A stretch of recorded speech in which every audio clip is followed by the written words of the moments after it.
नमस्कार दर्शक बंधु आमर कथा को माधव आपण मानक समस्त को स्वागत जनाऊँगी।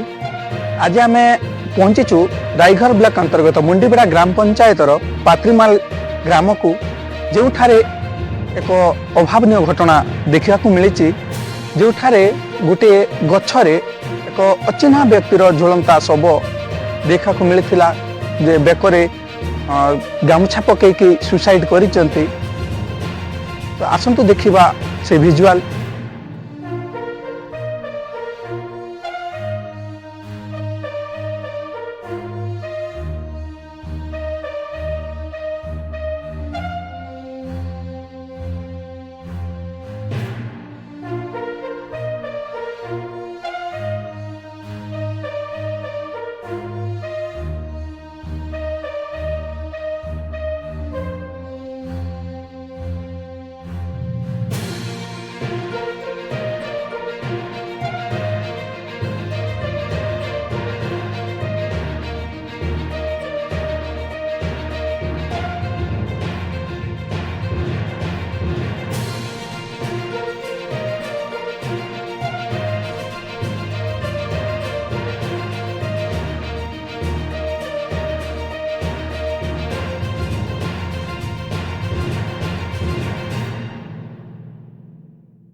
तो झुलंता शवटी राति केतेबेले व्यक्ति जनक बयस पाखापाखि 50 हम राति आसिक सुसाइड कला परे जेतेबेले से पाख पाख गाँव लोक उठिला परे देखिले सकाळे देखिबा परे एही खबरटे अंचल चारिआडे व्यापी जाइतिला। ताहा परे मृतक व्यक्ति संपर्क नाती कोनोसी सूत्ररु खबर पाई घटनास्थल रे पहुंची निज जेजे बोली परिचय देथिले। मृतक व्यक्ति परिचय होची उमरकोट ब्लॉक गोटीगुड़ा पंचायतर से संधरगंड जहाँकर बयस पाखापाखि 50 वर्ष हम। तो वर्तमान सुधा घटनास्थल रे पहुंची पुलिस प्रशासन पहुंची पारि नाही।